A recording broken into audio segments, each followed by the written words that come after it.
What's going on, everybody? I just wanted to report on some pretty big worldwide news that happened in Syria today. I'm going to wait a few seconds for people to come into the live stream, and then I'll begin. I'll tell the news, both sides, what I think, and then I want to ask your guys' opinion as well. So just give me like 5 seconds, and it will begin. 5, 4, 3, 2, 1. Okay. So in Syria today, there were some chemical attacks, sarin gas, which is a war crime, which is a banned weapon, apparently on on children. Reports to up to 100 dead. The hospitals are filled. And the interesting thing about this is you have a lot of news sources claiming that the chemical weapons were used by Bashar al-Assad, who is the president of Syria.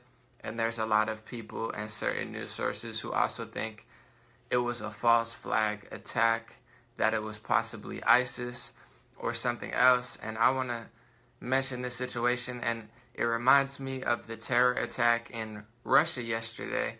It's a pretty weird state that we're at in the world. When something happens, nobody really knows who did it. Even though we have all this technology, all this information, it's still hard to know who did it. When the Russia attack happened yesterday, I heard a lot of people saying, oh, it's Putin doing that because it's election time. I heard people saying, oh, it's the United States trying to interfere. A lot of people said it's ISIS, it's terrorism, it's radical terrorism. And, I think the truth will surface, but with these chemical weapons in Syria, to get back to the point, I wanted to ask if I have any supporters in Syria or close to the action. Give me a message or a comment. Let me know what you think about these chemical weapons in Syria, because it's devastating to have children, kids, men, women die, innocent people that aren't involved in war. We need to make safe zones for these people and really get to the bottom of this war.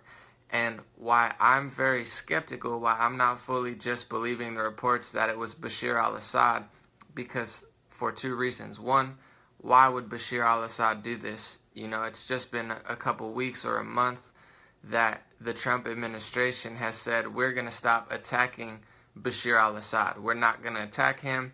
We're not going to fund moderate rebels anymore. We're going to try to just let the situation fizzle itself out.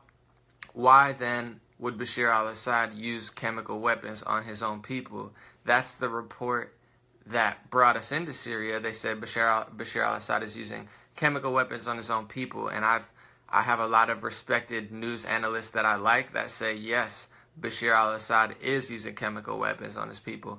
I have a lot of respected news sources that I listen to that say it's not confirmed that he used it, but there is something that's interesting as well. I don't know the answer. I'm not going to claim to. I'm not in Syria. I can't tell where it's coming from, but we have something in the United States right now where we have a soft coup. You have the president of the United States, Donald Trump, and you have all these factions that are just trying to destroy him and kick him out regardless of what happens, even to the point of John McCain himself went to Syria to meet with the moderate rebels. So it's really hard for me to trust these news sources that say, oh, it's definitely Bashar al-Assad, because you have John McCain and Hillary Clinton, people like that, who are working together to overthrow President Trump by any means, that even went as far as going to Syria by themselves to meet with the moderate rebels, to talk to them, to possibly plan something out. It's almost like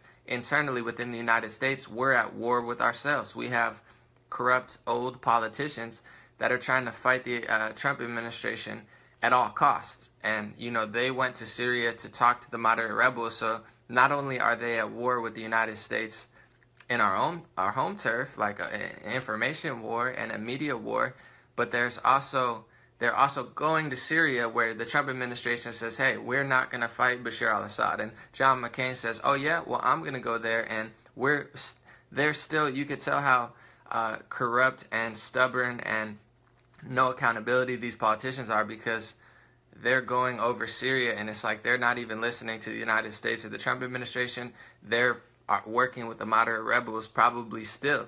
So I think transparency will be very key. I totally believe in privacy. I think, citizens deserve some privacy, but when it comes to a worldwide scale, I think we need a little bit of transparency to really crack through these issues, because I saw a lot of leaders, Sean Spicer, speaking on behalf of Donald Trump, says we don't condone these chemical attacks. And if the Trump administration can prove that Bashar al-Assad used chemical weapons, their strategy will most likely change, because the Trump administration does not want to see civilians dying in chemical weapons. And even the Israeli leader Netanyahu tweeted about, we can't have innocent civilians dying. And this is very interesting, because a lot of people accuse the United States with Donald Trump and Netanyahu of killing a lot of civilians, children, women, and men. So I think transparency is going to be really key, because right now you have a situation where everybody thinks they're the hero, or everybody's telling themselves they're the hero. So Trump doesn't think he's killing civilians.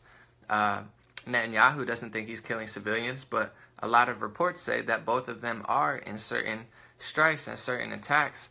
So there's a lot of people saying a lot of things right now. And once again, as always, it's very hard to dive into the truth. Why would Bashar al-Assad use chemical weapons on his own people at a time like this?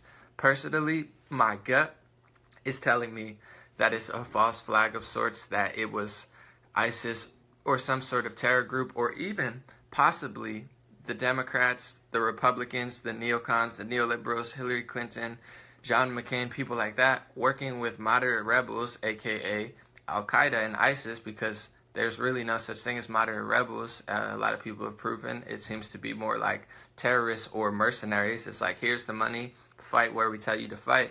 So something's telling me that this story is not completely accurate, because even in America, you still have them pushing this Russia propaganda that is just completely baseless and ridiculous, because everybody knows Hillary Clinton has deeper ties to Russia than anybody, and so do all old politicians. Noam Chomsky, an intellect that is highly renowned and not at all a fan of Donald Trump. Noam Chomsky hates Donald Trump and doesn't like the Trump administration.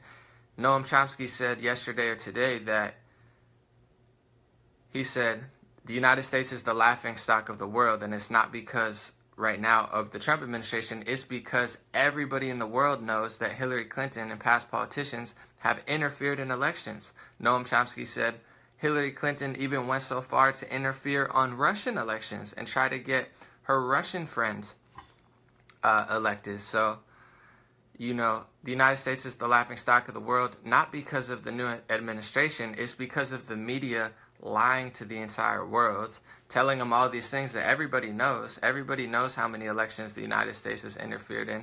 Everybody knows things that the United States is doing overseas. Yet our media continues to be, like Donald Trump says, the enemy of the American people. It's totally counterproductive. And because there's so many lies from all sides, it's hard to even get the truth about a chemical attack in Syria like this one. So let me know if you guys have any information. If there's any sort of reports or anybody that you know that's in Syria on the ground, let me know what you think. Let me know if you have any real truth, because this is game-changing. The United Nations is going to meet tomorrow, and there's already so much going on in the world. The chemical attacks that almost all countries are denouncing, if it comes from Bashar al-Assad, we're going to have a huge strategy change again. But if we find out that it came from an alternate source and people are lying about it, it's once again going to bring different results. So let's stay tuned and see what happens. That's just my perspective on it. That's both sides. And, you know, what everybody's saying, let me know what you think. I'm not an expert on what's truly going on in Syria, as most people probably are not. But this is a very, very, very big deal. And I pray for the people of Syria, for the men, the women, the children, and everybody. And I think that the world has to stop lying to each other, has to stop fighting back and forth, especially in the United States. We have to stop the neocons and neoliberals from trying to reheist the government.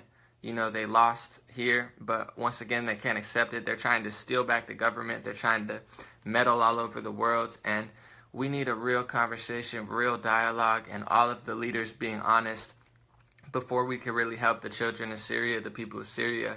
Because right now you have a lot of lies, a lot of misinformation, and, you know, it's just sad to see innocent people, innocent families being killed by chemical weapons. It's what nobody wants to see, and whoever did that should be condemned, but we definitely have to have an honest discussion about it to really help these people. Much love. Everybody have a good week. I'll be back with some videos later. Take care.